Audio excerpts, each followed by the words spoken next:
샬롬. 오늘 또 주님의 은혜와 평강이 여러분 가운데 함께 하기를 축복합니다. 오늘도 묵상의 말씀을 통해서 나에게 주시는 하나님의 음성을 듣는 은혜로운 시간이 되기를 축복합니다. 이 시간 하나님께서 우리에게 허락해 주신 말씀은 민수기 15장 12절에서 31절 말씀입니다. 너희가 실수하여 나 주가 모세에게 말한 이 모든 명령을 실천하지 못하였을 때 곧 나 주가 모세를 시켜 너희에게 명한 모든 것을 나 주가 명한 그날 이후부터 너희 대대로 실천하지 못하였을 때에 그것이 회중이 모르는 가운데 실수로 저지른 것이면 온 회중은 수송아지 한 마리를 번제물 곧 주를 기쁘게 하는 향기로 불살라 바치고 거기에 딸린 곡식 제물과 부어드리는 제물도 규례대로 바쳐야 한다. 또 숫염소 한 마리를 속죄 제물로 바쳐야 한다. 이렇게 제사장이 이스라엘 온 회중의 죄를 속하여 주면 그들은 속죄를 받게 된다. 그것은 실수로 저지른 것이기 때문이다. 그들은 자신들의 실수로 잘못을 저질렀으니 나 주에게 불살라 바치는 제물과 속죄 제물을 주 앞에 가져와야 한다. 모든 백성이 실수로 잘못을 저지른 것이기 때문에 이스라엘 자손 온 회중과 그들과 함께 살고 있는 외국인들이 함께 용서받게 될 것이다. 만일 한 개인이 실수로 잘못을 저질렀다면 그는 1년 된 암염소 한 마리를 속죄 제물로 가져와야 한다. 그러면 제사장은 주 앞에서 실수로 죄를 지은 그 사람의 죄를 속해 주어야 한다. 제사장이 그의 죄를 속해 주면 그는 속죄를 받게 될 것이다. 실수하여 죄를 지은 사람에게는 그가 본토 출신 이스라엘 자손이든 그들 가운데에서 살고 있는 외국인이든 같은 법이 적용된다. 그러나 본토 사람이든 외국인이든 일부러 죄를 지은 사람은 주를 모독한 것이므로 그런 사람은 그의 백성 가운데에서 쫓아내야 한다. 나 주의 말을 경멸하고 그의 명령을 어겼으므로 그런 사람은 반드시 쫓아내야 한다. 자기의 죄는 자기가 짊어져야 한다. 아멘.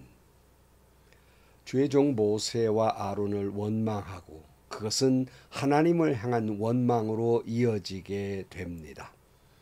그들의 죄로 말미암아서 그들의 불신앙대로 그들이 말한 원망대로 그들은 가나안 땅에 들어가지 못하는 심판을 받게 됩니다.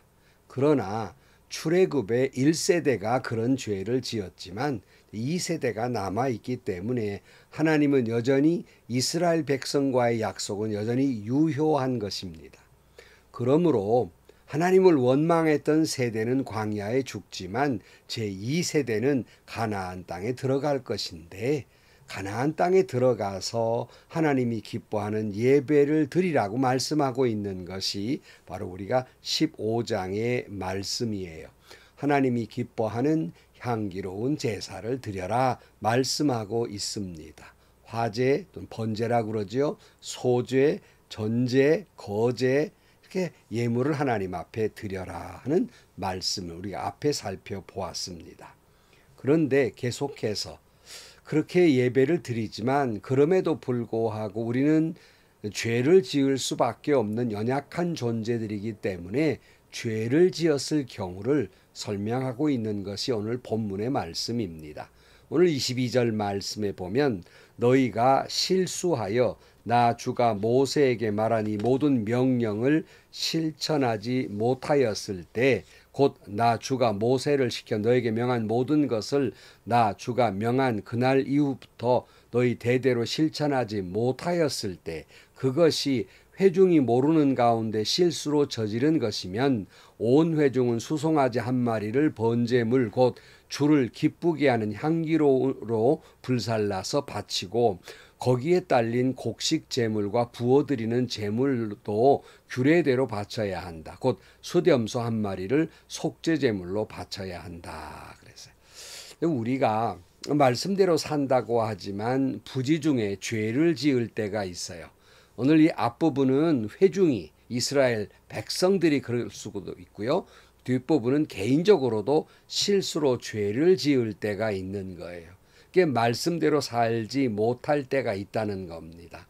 그런 실수로 그런 잘못을 저질렀을 때 바로 하나님 앞에 합당한 제사를 드리라고 말씀하고 있습니다. 우리나라 법에도 실수로 지은 죄가 있고 고의로 지은 죄를 구분합니다. 실수로 지은 죄는 좀 가볍게 처벌을 하지만 고의로 죄를 지을 때는 엄한 벌을 내리지요. 예컨대 실수로 사람의 생명을 다치게 했으면 분명 그 실수지만 그건 죄지요. 그래서 그 죄에 대한 죄값은 치르지만 그러나 그것을 가지고 우리는 과실치사, 실수로 죄를 지었다, 사람을 죽였다 해서 좀 가벼이 봅니다. 그러나 고의로 죄를 잘못 지면 엄벌을 하게 되지요. 분명한 것은 실수라도 죄는 죄입니다. 아무리 실수로 죄를 지었다 할지라도 실수도 죄이기 때문에 죄값은 반드시 치루어야 한다는 것이에요.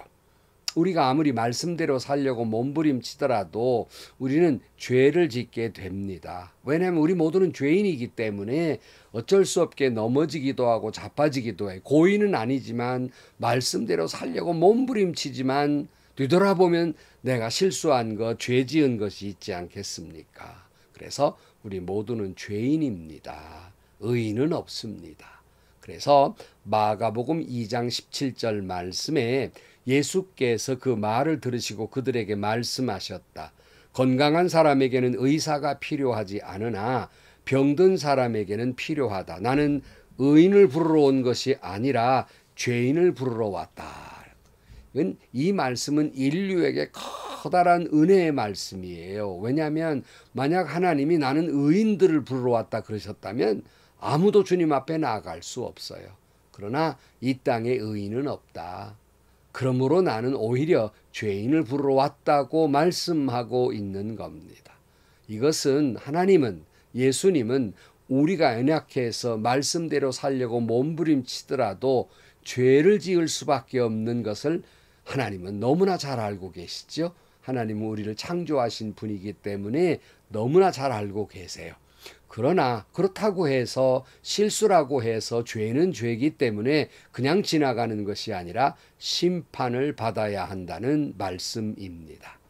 그런 거로 성도 여러분, 우리가 고의는 아니지만 말씀대로 살려고 그렇게 애를 썼지만 우리가 나도 모르는 사이에 죄 가운데 있을 때 우리는 어떻게 해야 하느냐는 거예요. 먼저 오늘 본문의 말씀에 예배를 드리라 말씀은 대로 주님 앞에 나와야 합니다. 실수로 지은 죄를 고백하고 회개해야 합니다. 그 죄에 대한 합당한 제물 예배를 드려야 합니다. 25절 말씀, 이렇게 제사장이 이스라엘 자손 온 회중의 죄를 속하여 주면 그들은 속죄를 받게 된다. 그것은 실수로 저지른 것이기 때문이다. 그들은 자신들의 실수로 잘못을 저질렀으니 나 주에게 불살라 바치는 제물과 속죄 제물을 주 앞에 가져와야 된다. 모든 백성이 실수로 잘못을 저지른 것이기 때문에 이스라엘 자손 온 회중과 그들과 함께 살고 있는 외국인들이 함께 용서를 받게 될 것이다. 만일 한 개인이 실수로 잘못을 저질렀다면 그는 1년 된 암염소 한 마리를 속죄 제물로 가져와야 한다. 그러니까 온 공동체든 개인이든 죄를 지으면 하나님 앞에 제물을 가져와야 되고 용서받아야 된다는 용서의 길을 열어놓으신 거예요. 그런데 왜 꼭 제물을 바쳐야 했겠나 하는 거예요. 의미는 여러분, 우리가 하나님 앞에 죄를 지었다면 죽어마땅한 죄인이지요. 그러나 내가 죽고 없어진다면 의미가 없기 때문에 나 대신 제물을 가져다가 내가 죽어야 할 생명을, 내가 흘려야 될 그 죄에 대한 피를 대신 제물이 죽어 피를 흘리게 됩니다. 대속 제물이 된다. 그런 말씀입니다. 자, 그런데 온 인류의 죄를 이런 식으로 제사장을 통해서 그들이 드리는 제물을 통해 온전히 죄를 용서할 수 없습니다. 그걸 없앨 수가 없단 말이에요. 그래서 예수 그리스도가 이 땅에 오신 것은 이 땅에 제물 되기 위해서, 우리의 죄를 완전히 용서하시기 위해서 주님이 이 땅에 오신 것입니다. 그래서 히브리서 10장 10절 이하에 보면 이 뜻을 따라 예수 그리스도께서 자기 몸을 단번에 들이심으로써 우리는 거룩하게 되었습니다. 모든 제사장은 날마다 제단에 서서 직무를 수행하면서 똑같은 제사를 거듭 드리지만 그러한 제사가 죄를 없앨 수는 없습니다. 그러나 그리스도께서는 죄를 사하시려고 단 한 번의 영원히 유효한 제사를 드리신 뒤에 하나님 오른쪽에 앉으셨습니다. 그리고서 그는 그의 원수들이 그의 발 아래 굴복할 때까지 기다리고 계십니다. 그는 거룩하게 되는 사람들을 단 한 번의 희생 제사로 영원히 완전하게 하셨습니다. 이제 여러분, 예수님이 이 땅에 와 십자가를 지시는지 이해가 더욱 되지요? 바로 이 제물, 모든 인류의 죄를 위해서 주님이 이 땅에 오셔서 십자가에 달려 죽으심으로 제물로서, 희생의 제물로서 피를 쏟으시고 그리고 생명을 들이심으로 말미암아 우리가 죽어야 되는데 주님이 대신 죽으심으로 말미암아 단 한 번에 우리를 온전하게 하셨다는 말씀입니다. 그래서 우리가 잘 아는 요한복음 3장 15절 말씀에 그것은 그를 믿는 사람마다 영생을 얻게 하려는 것이다. 하나님께 세상을 이처럼 사랑하셔서 외아들을 주셨으니 이는 그를 믿는 사람마다 멸망하지 않고 영생을 얻게 하려는 것이다. 하나님께서 아들을 세상에 보내신 것은 세상을 심판하시려는 것이 아니라 아들을 통하여 세상을 구원하시려는 것이다. 아들을 믿는 사람은 심판을 받지 않는다. 그러나 믿지 않는 사람은 이미 심판을 받았다. 그것은 하나님의 독생자의 이름을 믿지 않았기 때문이다. 주님이 이 땅에 오신 건 바로 이 제물 되시기 위해서, 우리의 죄를 용서하시기 위해서, 온전히 용서하시기 위해서 이 땅에 오셨다는 것입니다. 그러므로 실수로 죄를 지은 이스라엘 백성이든 또는 공동체든 개인이든 아니면 거기에 함께 살고 있는 사람들이든지 간에 그건 동일하다고 말씀하고 있어요. 그런데 문제는요, 실수로만 죄를 짓는 것이 아니라 고의로 죄를 짓는 사람도 있단 말이에요. 30절 말씀에 보면 그러나 본토 사람이든 외국인이든 일부러 죄를 지은 사람은 주를 모독한 것이므로 그런 사람은 그의 백성 가운데에서 쫓아내야 한다. 나 주의 말을 경멸하고 그의 명령을 어겼으므로 그런 사람은 반드시 쫓아내야 한다. 자기의 죄는 자기가 짊어져야 한다. 일부러 죄를 지었다. 이 말은 뻔히 알면서 계획적으로 부득불이 아니라 일부러 고의로 죄를 지은 거예요. 이거는 하나님을 대놓고 모독하는 것입니다. 하나님을 경멸하는 것이죠. 이렇게 생각하고 하나님의 명령을 어겼다면 그는 용서받지 못한다는 거예요. 그런 사람 반드시 회중에서 쫓아내야 한다는 겁니다. 자기의 죄가 자기에게 돌아가게 해야 한다는 말씀입니다. 마가복음 3장 28절 말씀에 내가 진정으로 너에게 말한다. 사람들이 짓는 모든 죄와 그들이 하는 어떤 비방도 용서를 받을 것이다. 그러나 성령을 모독하는 사람은 용서를 받지 못하고 영원한 죄에 매인다. 성령을 모독하는 것, 이 말은 여기 조금 전에 말한 고의로 죄를 짓는 거예요. 뻔히 하나님이 원치 않고 성령의 역사가 이루어지지 않은 걸 뻔히 알면서도 죄를 짓는 건 하나님을 모독한 거예요.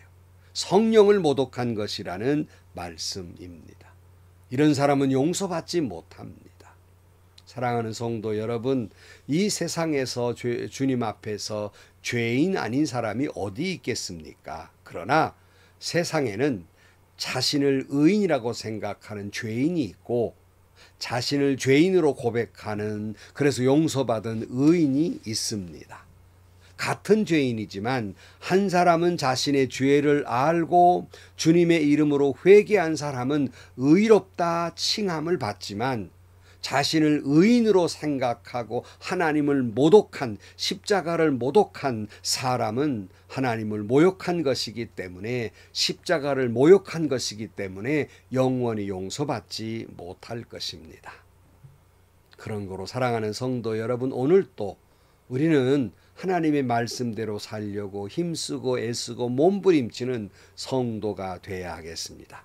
그리고 날마다 순간마다 그럼에도 불구하고 돌아보면 죄된 것밖에 없으니 겸손히 주님, 나는 죄인입니다, 주님께 고백하고 회개하는 날들이 되어야 하겠습니다.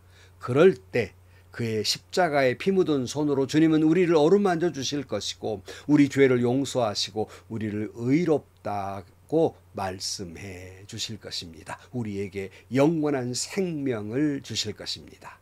기도하겠습니다. 하나님 아버지, 너무 연약한 존재이기 때문에 말씀대로 산다고 결심도 하고 다짐도 하고 기도도 하고 노력도 하지만 돌아보면 죄 아닌 것이 없고, 돌아보면 하나님 은혜 아닌 것이 없음을 깨닫습니다.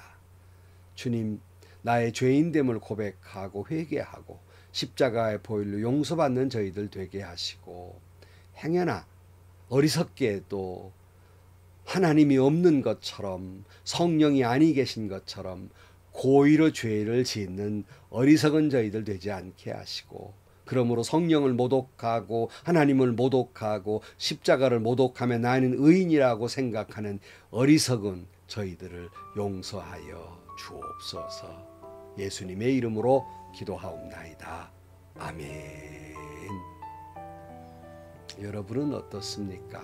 저는 늘 돌아보면 늘 하나님 앞에 늘 죄든 것밖에 없어요. 어떤 때는 한때는 그랬어요. 하나님, 저 언제 벌 주실랍니까? 이렇게 못난 목사를 왜 벌을 안 주십니까? 그렇게 엉뚱한 기도를 한 적도 있습니다. 여러분은 어떻습니까? 그러나 하나님은 우리가 죄인 되었다고 고백할 때 그 고백을 들으시고 주님의 피 묻은 손으로 어루만져 주셔서 용서하시고 너는 그래도 의인이다 라고 말씀해 주십니다. 여러분 모두 죄인됨을 고백하고 말씀에 따라 몸부림치며 살아가는 그런 용서받은 의인이 되시기를 주의 이름으로 축복합니다. 행복하시고요, 좋은 일이 가득한 하루가 되시기를 주님의 이름으로 간절히 축원합니다.